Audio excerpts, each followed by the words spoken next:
49 días, capítulo octavo. Conspiración y caída del presidente Onganía.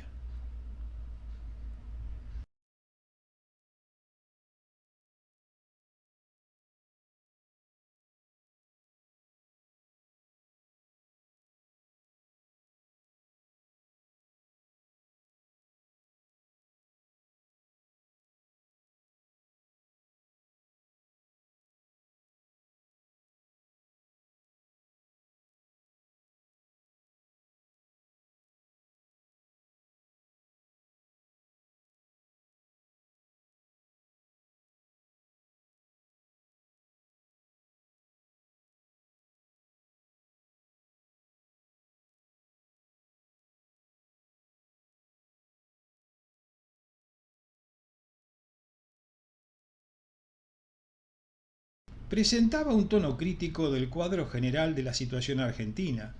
Señalaba el fracaso de la política económica, cuyos resultados se traducían en la quiebra de la paz social, el quebrantamiento de la pequeña y mediana industria, la desnacionalización de empresas netamente argentinas, el sometimiento del país a intereses financieros extranjeros, la crisis de la empresa agraria y el estancamiento del desarrollo del país.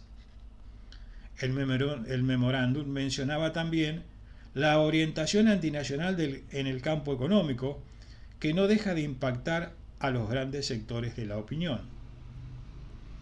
Un mes más tarde, el 27 de mayo de 1970, en Olivos tuvo lugar una reunión de los altos mandos del ejército con el presidente Onganía, que fue calificada por el comandante en jefe del ejército Lanuse como una gran catástrofe nacional.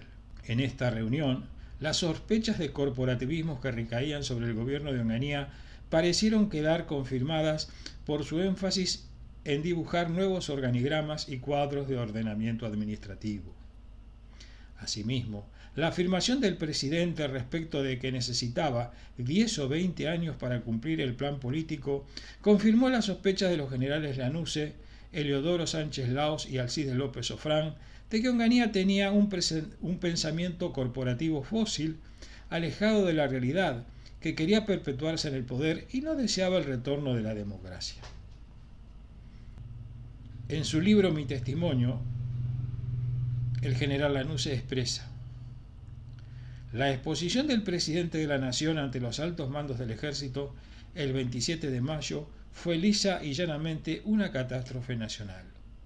La ocasión sirvió para que los generales se enteraran con pavor que ante la gravísima crisis política y social que atravesaba el país, el general Juan Carlos Onganía no proponía la convocatoria a grandes transformaciones revolucionarias, ni llamamiento a recobrar la democracia, ni la movilización de todas las energías patrióticas en torno a una empresa emancipadora, sino, después de 4 años de parálisis, la adopción de nuevos organigramas, de nuevos cuadros sinópticos, de nuevos métodos de ordenamiento administrativo. Con la nación a punto de estallar, el jefe del Estado calmosamente se dedicó ese 27 de mayo a dibujar pirámides jerárquicas que indicarían nuevas ideas para lograr estructuras participacionistas. La filosofía era de un corporativismo literal, puro, en que intentaba embretarse la pasión política de los argentinos. La desconexión con la realidad parecía ya francamente alucinante. Frente al aislamiento del gobierno, se proponía un mayor aislamiento. Frente a las exigencias de una democratización de la sociedad argentina, se buscaba poner en marcha un esquema que quizás hubieran tenido validez en otros tiempos y en otros ambientes de la tierra, diferentes en absoluto a los nuestros. ¿Qué sentido real tenía ese corporativismo fósil que se ofrecía al país?, señala Lanuse. Muchas veces se dijo que Onganía promovía un ensayo general de fascismo en Argentina. Por una parte, pienso que las características humanas de Onganía hacían que se vedara a sí mismo el salvajismo liberticida de los fascistas, el aventurerismo guerrero, la fantochada pseudoimperial, el racismo neopagano. Pero, por otra parte, era cierto que las formas políticas del fascismo, como formas puras, influían en el presidente. Solo se trataba de un fascismo sin duce, sin multitudes fanatizadas en las calles, sin mística, sin audacia. Un fascismo desapasionado y burocrático, un corporativismo desangrado y estéril.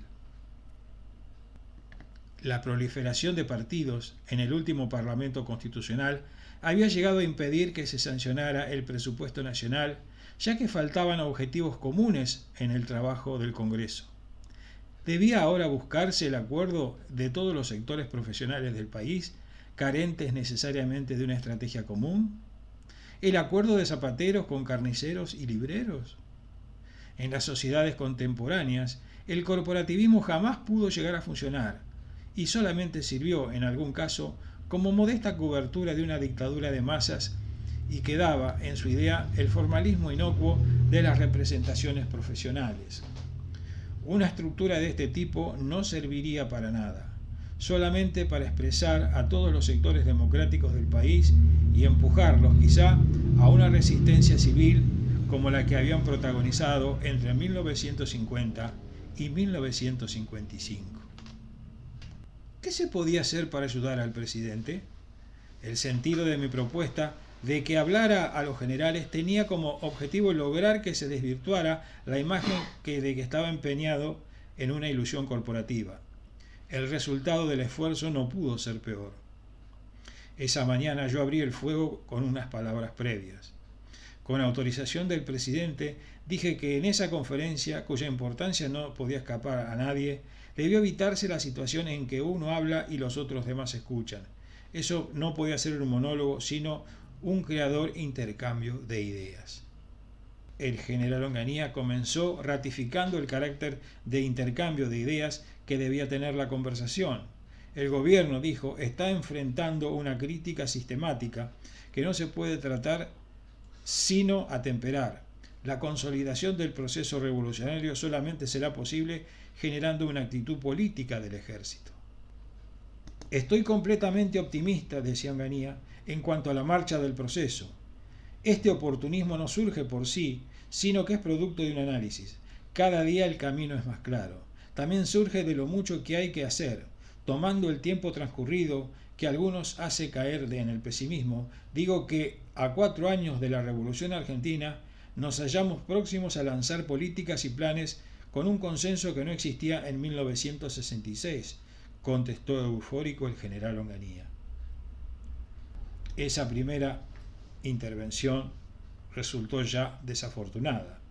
Frente a lo que venía ocurriendo en el país, el presidente exaltaba su propia lentitud y se regocijaba por estar próximo a lanzar políticas con un consenso superior, únicamente en su opinión al de 1966. El general Sánchez de Bustamante anotó la posibilidad de que la muerte de Perón, considerada cercana a través de algunas versiones, acelerara la politización del proceso. La respuesta de Onganía en este problema fue más cautelosa y serena. Ni el gobierno ni el ejército habían tomado contacto con Perón, quien, a su criterio como conductor, ya había fenecido. El general Alcides López Ofrán puso el dedo en la llaga respecto al tema fundamental sobre el cual giraría, a partir de su intervención, todo el cambio de ideas. Los medios de comunicación de masas, dijo López Ofrán, presentan un clima de desasosiego, causante de los hechos de Córdoba y Rosario. Algunos señalan la existencia de un vacío en el campo político. Nuestro pueblo, en su cultura, por el nivel elevado de su estudiantado, desea tener una participación política más directa. ¿Está previsto estudiar la forma o proceso para ir reencauzando la opinión pública por ese camino?, preguntó López Ofrán. Con verdadero entusiasmo, el general Onganía comenzó a explicar sus puntos de vista sobre la representatividad. Era casi un despertar estético. Habló, escribió y comenzó a trazar gráficos y a dibujar pirámides. Nosotros tenemos nuestras políticas en todos los campos. Perdonen el procedimiento didáctico que voy a utilizar. Todo está dicho. Pero hay que detenerse y estudiar a la Revolución Argentina con un poco de generosidad. No somos federales porque sí, sino después de una larga lucha. Estamos en un proceso donde 4 años no son nada. El mundo dicta un cambio. El desarrollo económico y social debe estar determinado por objetivos, políticas y planes.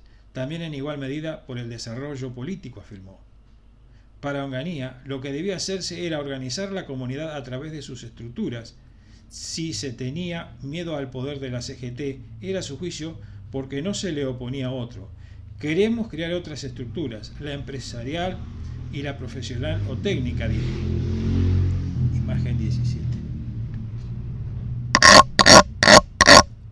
Dibujó entonces 3 triángulos. Uno representaba la estructura profesional y técnica, otro las empresas, el tercero a la organización laboral, que era la CGT unificada. El triángulo que representaba a las entidades empresarias y las empresas estaba segmentado perpendicularmente. Cada segmento representaba un sector. La comunidad, por su parte, era un círculo perfecto. Imagen 18. Luego venían otros 3 triángulos. Debemos crear, anunció, la estructura de conducción que está compuesta por A, la tradicional, que es la de decisión, B, la de planificación, y C, ahora estamos creando la de asesoramiento. Recién hemos vencido los obstáculos que se nos presentaban en la parte de planificación. El sistema de asesoramiento está en formación, compuesto de comisiones a nivel sectorial, tratando temas verticales.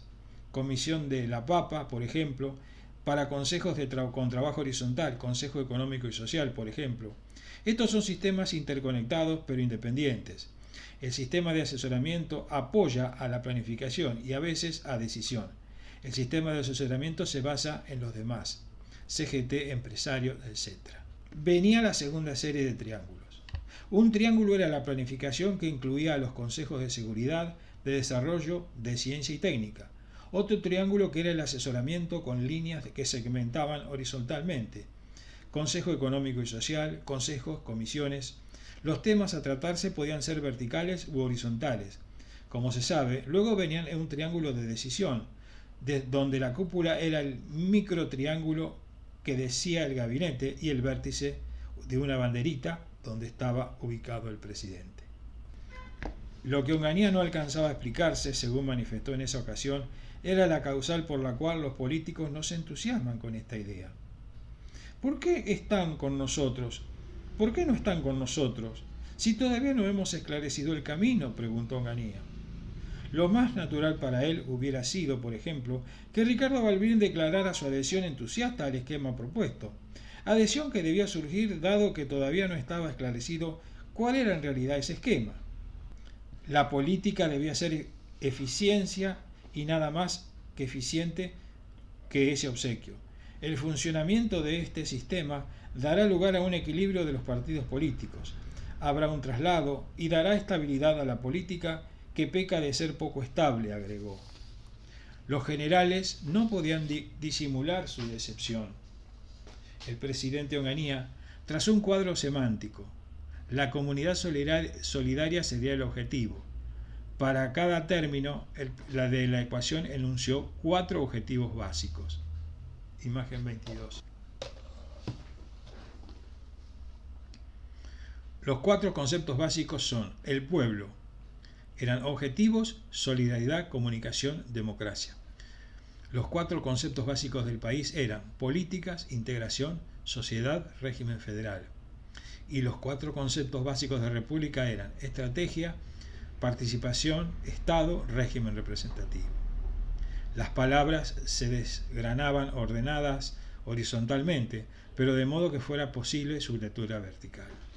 Así, a pueblo correspondía a objetivos, pero en la línea siguiente, vinculada horizontalmente al país, aparecía políticas, de modo que aquello que se leía como objetivo desde el punto de vista del pueblo eran políticas desde el punto de vista del país, y estrategia, la primera palabra correlativa, desde el punto de vista de la República.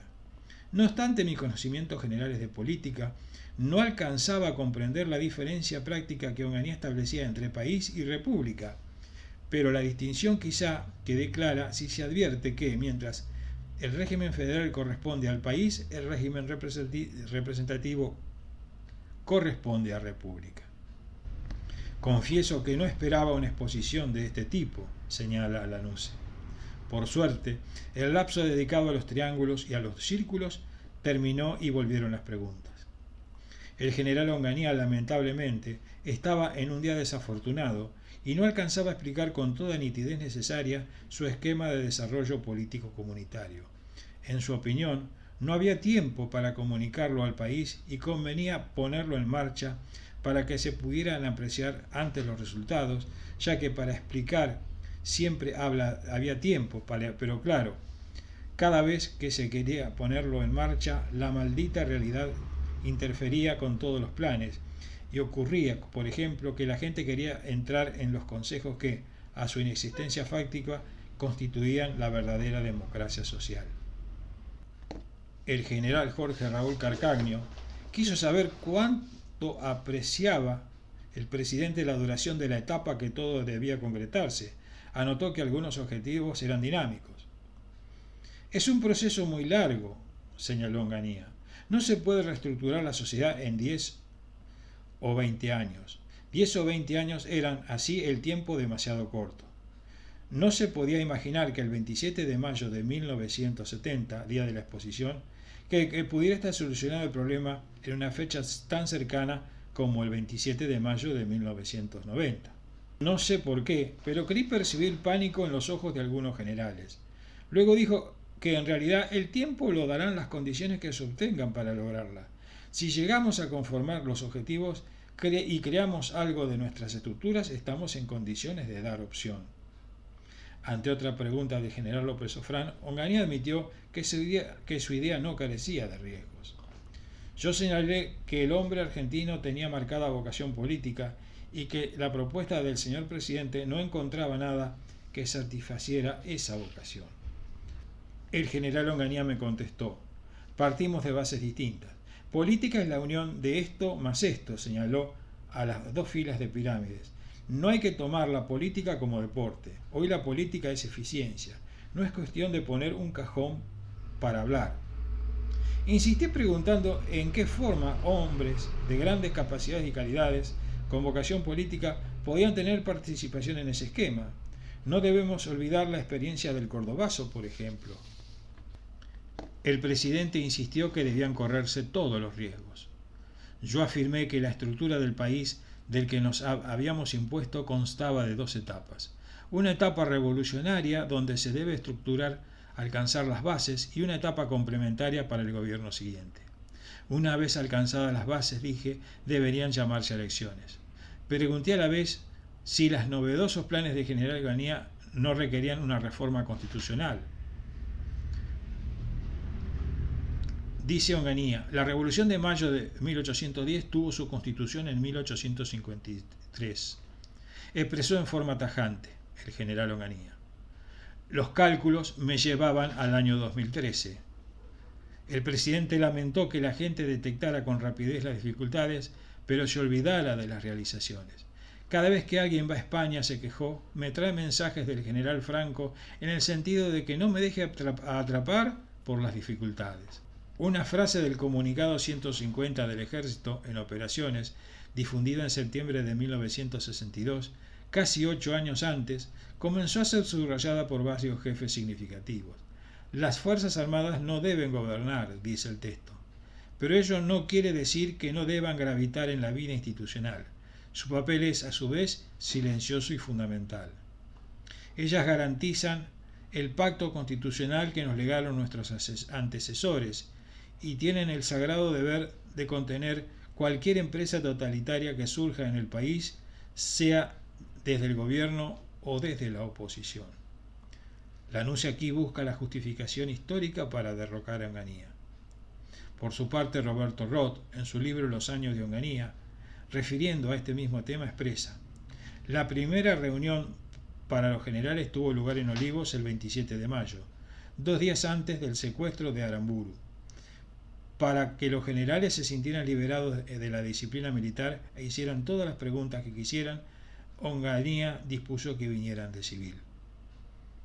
La NUCE, cuando acompañó a Onganía desde el chalet donde reside el presidente hacia el auditorio, en un edificio separado donde aguardaban los generales, le deslizó que había preguntas sobre el plan político del gobierno. Las preguntas de la NUCE, Sánchez Laos y López Ofrán, fueron orientadas a confirmar las impresiones deslizadas con anterioridad. Onganía confirmó las esperanzas que tenían las políticas nacionales que el gobierno estaba por lanzar. Confirmó su fe en el planeamiento requerido para cumplirlas. Vino luego la pregunta clave: el tiempo requerido para cumplirla. Contestó como siempre: 10 o 20 años. Hasta aquí la NUCE había conseguido lo que quería. Con las preguntas habían planteado problemas abstractos, impresión de un gobierno divorciado de la realidad y sus problemas concretos, pensando solo en sus políticas, en el planeamiento y quedarse 10 o 20 años. Con una pregunta más enfrascó al presidente en sus 3 célebres pirámides.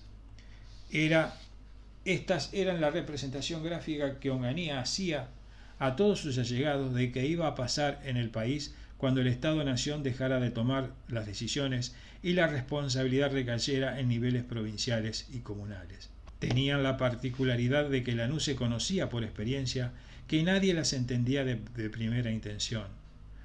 Con los generales separados por una buena distancia de la mesa donde Onganía dibujaba mientras explicaba con conceptos que estaban poco acostumbrados a manejarse como participación, integración y comunidad, el desconcierto sería total. Así sucedió. En cuanto la NUCE juzgó que el efecto estaba logrado, puso fin a la reunión. Quedaba la posibilidad de que algunos de los generales hicieran preguntas y que Onganía aclarara. La NUCE cortó esa posibilidad. Agradeció al presidente la franqueza y la cordialidad con que había sido respondida todas las inquietudes del arma y pidió permiso para que los presentes pudiesen retirarse sin más, explicando que tenían por encima la celebración del Día del Ejército y debían volver a todos a sus destinos sin demora. La reunión quedó trunca sin que Onganía advirtiera que había confirmado cada una de las sospechas sembradas con anterioridad en un trabajo de zapa artero cuya eficacia había contribuido inocentemente a limitarse a contestar lo que le preguntaban. Onganía había recibido, a través de los años, ofrecimientos de apoyos y contactos del viejo caudillo Perón y algunos consejos. Entre ellos, que no se fiera en su comandante en jefe. Finalmente se produjo el secuestro del expresidente general Pedro Eugenio Aramburu por montoneros el 29 de mayo de 1970, el mismo día en que el comandante en jefe de ejército, la NUCE, pronunció el usual discurso en el Día del Arma, con un tono inequívocamente crítico hacia la gestión de Onganía, ya que al referirse a los fines del proceso revolucionario enfatizó la oportuna restitución a la ciudadanía del ejercicio pleno de sus derechos. Por cierto, el secuestro y posterior asesinato del expresidente Aramburu tuvo un profundo sentido político. Aramburu era visto por una parte considerable del ejército como un posible presidente constitucional que además contaría con el apoyo de los sectores peronistas, quienes al exmandatario venían contactándole desde hace tiempo. Además se rumoreaba que Aramburu planeaba la caída de Onganía y su retorno al poder. De esta manera, cuando el primero fue secuestrado, el presidente no pareció hacer esfuerzos por hallarlo, lo cual generó en algunos sectores la sospecha de que Onganía estuviera complicado en el secuestro. Más allá de conjeturas, lo cierto es que el asesinato de Aramburu abrió un abismo entre Onganía y el ejército y cortó una salida constitucional para el régimen. También marcó el inicio formal de la modalidad subversiva en Argentina. Tras el secuestro de Aramburu, los acontecimientos se precipitaron rápidamente. El 2 de junio, el gobierno implantó la pena de muerte para los actos terroristas y secuestro de las personas. Al día siguiente, en reclamo de mejoras salariales, los obreros cordobeses ocuparon las fuerzas de varias plantas de empresas automotrices y privaron de la libertad a directivos, capataces y personal jerárquico. En este contexto de creciente descontento, el día 5 se reunieron los integrantes de la Junta de Comandantes en Jefe y el 6 el teniente general Lanusse se reunió con los altos jefes de Campo de Mayo. El 8 de junio, Lanusse emitió un comunicado afirmando que el ejército no seguiría extendiendo un cheque en blanco al gobierno, hecho que provocó su relevo por el presidente Onganía y que Lanusse se negó a aceptar. El 8 de junio de 1970, mientras el presidente Onganía presidía la ceremonia inaugural de una reunión de expertos en recursos hídricos, el comandante en jefe del ejército Lanusse daba a conocer un comunicado que decía: La responsabilidad asumida por el ejército de la Revolución Argentina es incompatible con la firma de un nuevo cheque en blanco al excelentísimo señor presidente de la Nación para resolver por sí aspectos trascendentales para la marcha del proceso revolucionario y el destino del país. Quedó así en evidencia que Onganía ya no tenía más poder sobre las Fuerzas Armadas. La Junta de Comandantes en Jefe, integrada por el Teniente General Lanusse, el Almirante Pedro Ñavi y el Brigadier Juan Carlos Alberto Rey, resolvió su destitución y asumió el mando. La Junta de Comandantes en Jefe designó como nuevo presidente al representante argentino ante la Junta Interamericana de Defensa, general Roberto Marcelo Levingston. La heterogénea composición del gabinete del nuevo mandatario reflejó, una vez más, la conflictiva convivencia entre las tendencias nacionalistas y liberal que caracterizó al ciclo militar iniciado con el golpe de junio de 1966. Mientras la designación de Carlos Moyano Llerena en Economía hasta diciembre de 1970 demostró un sesgo favorable a los liberales, en los nombramientos de Aldo Ferrer en el Ministerio de Obras Públicas y luego a partir de diciembre de 1970 en el de Economía, del brigadier Arturo Cordón Aguirre del Interior y el general Juan Enrique Guglielmelli al frente del CONADE, evidenciaron también la presencia de los nacionalistas desarrollistas. Por su parte, fue designado titular del Ministerio de Relaciones Exteriores Luis María de Pablo Pardo, una figura intermedia entre las corrientes nacionalista y liberal. Luis María de Pablo Pardo, a diferencia del ministro de Obras Públicas Aldo Ferrer, provenía del nacionalismo tradicional de origen católico, pero a la vez estaba vinculado a los liberales a través de sus estrechas conexiones con la Marina Argentina. Tras el rechazo de la CGT y de la CGE de los nacionalistas al plan de Moyano Llerena, una nueva versión del plan estabilizador de Krieger-Bacena, la titularidad de Economía pasó en octubre de 1970 al economista de tendencia cepalina Aldo Ferrer.